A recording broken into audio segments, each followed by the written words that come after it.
Hello everyone. অনেকেই আসলে post CSS এর মাধ্যমে টেলউইনটাকে ব্যবহার করতে চান। তো তাদের জন্য ভিডিওটা করতেছি যারা আসলে প্রবলেমটা ফেস করতেছেন। আচ্ছা, পুরো ডকুমেন্টেশনটা এখানে দেওয়া আছে। টেলউইন্ডের অফিসিয়াল ডকুমেন্টেশনে আসলে আপনি এখানে দেখতে পাবেন, ভিটের মাধ্যমে আছে। আর আমরা আজকে শিখবো হচ্ছে ইউজিং পোস্ট সিএসএস এর মাধ্যমে আপনি এটাকে কিভাবে হচ্ছে ইউজ করতে পারেন। বেসিক্যালি এখানে সমস্ত ডকুমেন্টেশন দেওয়া আছে, স্টেপ বাই স্টেপ গাইডগুলো ফলো করলে আপনি প্রজেক্টটা রান করবেন। আচ্ছা, প্রথমত যেহেতু আমি প্রজেক্ট করব, জাস্ট একটা ফোল্ডার নাম দিয়ে দিলাম টেলউইন্ড পোস্ট সিএসএস। এটাকে আমি ভিএস কোডে ওপেন করে ফেলি, কোড স্পেস ডট। এরপরে হচ্ছে আমরা ওদের অফিসিয়াল ডকুমেন্টেশনটাকে অন করে নিই। এখানে কি আছে সেটা আমরা স্টেপ বাই স্টেপ গাইডগুলো দেখি। প্রথমে কি বলছে, এই কমান্ডটা রান করতে বলছে। আমরা টার্মিনাল এখান থেকে কপি করে নিলাম, আমাদের এখান থেকে টার্মিনালটাকে অন করব। টার্মিনালটাকে এখানে গিয়ে অন করে হিট করব। দেওয়ার পরে এখানে কিছু নোট মডিউলস অ্যাড হবে এবং প্রজেক্টের ফাইল সেটআপগুলো এখানে অ্যাড হবে। এখানে একটা দুইটা তিনটা। এখানে কি কি ইনস্টল করছিলাম, টেলউইন্ড সিএসএস, তারপরে @টেলউইন্ড পোস্ট সিএসএস, আর হচ্ছে পোস্ট সিএসএস। এই তিনটা প্যাকেজ আমাদের এখানে ইনস্টল হয়েছে। এরপরে সেকেন্ড গাইডলাইনে কি বলছে, বলছে যে আপনি এরকম করে একটা ফাইল তৈরি করেন। এটাকে অবশ্যই রুট ডিরেক্টরিতে তৈরি করতে হবে।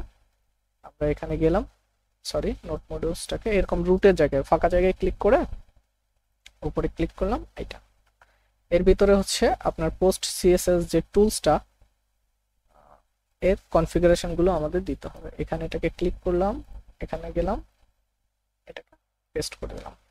ঠিক আছে, এরপরের কাজ কি, পরের স্টেপ এখানে বলছে আপনি একটা সিএসএস ফাইল বানান। আমি এটা কপি করলাম। বেসিক্যালি এখানে হচ্ছে প্রজেক্ট স্ট্রাকচার আপনার মতো করে করতে পারেন।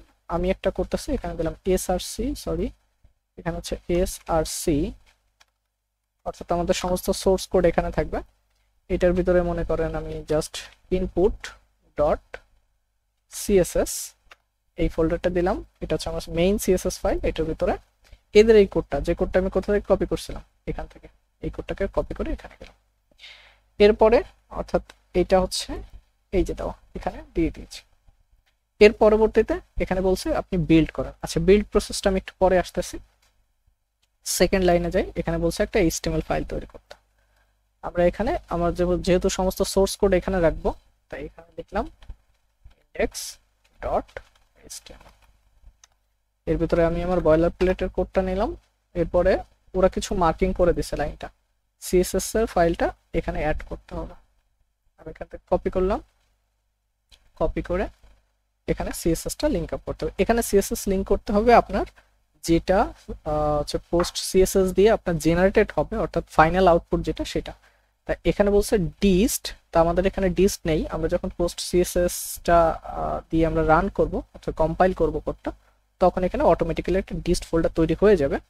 আর এটার ভিতরে আমি চাচ্ছি যে এখানে স্টাইল না, এখানে যেহেতু ইনপুট দিয়েছি তাহলে আউটপুট আপনি এই নামেও রাখতে পারতেন, সেক্ষেত্রে একটু আলাদা করে করতাম এইটা। এরপর আসি বিল্ড প্রসেসটা। এরপর আছে npm রান বিল্ড। এখানে হচ্ছে আপনাকে স্ক্রিপ্টটাকে মানে আপনার করতে হবে, রান ডেপ দিতে হবে। বাট এখানে একটা জিনিস, একটা প্রবলেম আছে, আমি দেখাই দিচ্ছি। প্যাকেজ ডট জেসন এখানে না, আমরা হচ্ছে এই যে প্যাকেজ ডট জেসন এখানে এসে একটা কমান্ড অ্যাড করে রাখি, স্ক্রিপ্টস। এটার ভিতরে এখানে লিখলাম মনে করেন ডেভ। এটার ভিতরে আমরা এখানে লিখবো হচ্ছে @post css পোস্ট। এই প্যাকেজটা খেয়াল করেন কোথায় গেল, এই যে, না এটা না, কনফিগারেশন npm, এই যে পোস্ট সিএসএস, এইটা এখানেই আছে পোস্ট সিএসএস স্ল্যাশ।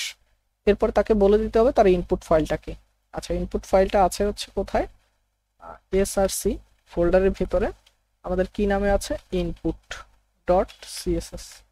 এবং এটার আউটপুটটা কি হবে, -o। আউটপুট হচ্ছে আমি কি নামে তৈরি করব, এখানে তৈরি করবো হচ্ছে ডিস্ট। মনে আছে আমি এখানে ডিস্ট দিয়েছিলাম, এই যে ডিস্ট, তারপরে আউটপুট ডট সিএসএস।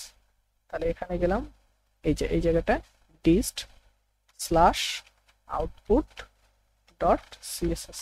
আর এই কমান্ডটা যেন অটোমেটিক্যালি রান হয়ে থাকে, মানে বারবার যেন আমাকে বিল্ড প্রসেসে মানে ডেভেলপমেন্ট এনভায়রনমেন্টে বারবার যেন ইয়া না করতে হয়, তাহলে এখানে আছে WATCH ওয়াস ফ্ল্যাগটাকে অন করে দিলাম। এরপরে কাজ শেষ। এরপরে হচ্ছে আমি এখানে কি করব, npm রান। আমরা জানি npm রানের পরে এখানে যে স্ক্রিপ্টগুলো লিখবো সেই নামটা লিখতে হয়, এখানে দিলাম টেপ।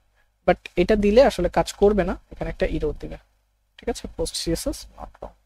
এটার ক্ষেত্রে আপনাকে একটা প্যাকেজ ইনস্টল করতে হবে, npm ইনস্টল এখানে পোস্ট সিএসএস -CLI, এই প্যাকেজটাকে নতুন করে ইনস্টল করে নিতে হবে।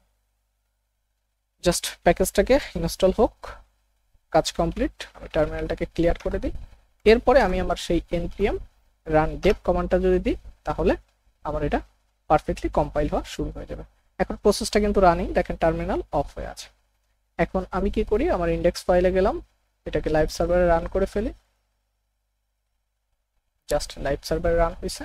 যেহেতু মেবি আমাদের এখানে কোনো কিছু নাই, বোর্ডের ভিতরে কিছু নাই, এখানে মনে করেন আমরা একটা এইসন ট্যাগ দিলাম, এটাকে আমি সাইড বাই সাইড রাখি। আচ্ছা, এটাকে সাইড বাই সেভ, এটাকে সাইড বাই সাইড রাখি, তাহলে দেখতে সুবিধা হবে না। এখানে আমি হেডিং এর ভিতরে লিখলাম হ্যালো, শব্দটা লিখলাম, পারফেক্টলি আসছে। এখানে আমি হচ্ছে এখন টেলউইন্ডের ক্লাস ইউজ করতে পারবো। ক্লাস মনে করেন বিজি হাইফেন, মনে করেন এই কালারটা দিলাম, সেভ দিলাম।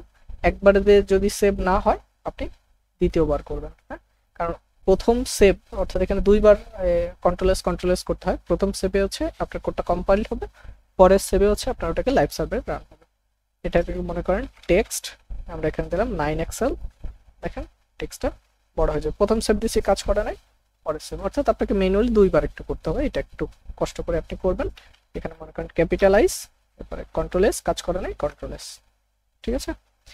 এইভাবে হচ্ছে আপনি পোস্ট সিএসএস এর এই যে ইয়াটা, পোস্ট সিএসএস যে টুলসটা, এই টুলসের মাধ্যমে আপনি ব্যবহার করতে পারেন টেলউইন্ডটাকে।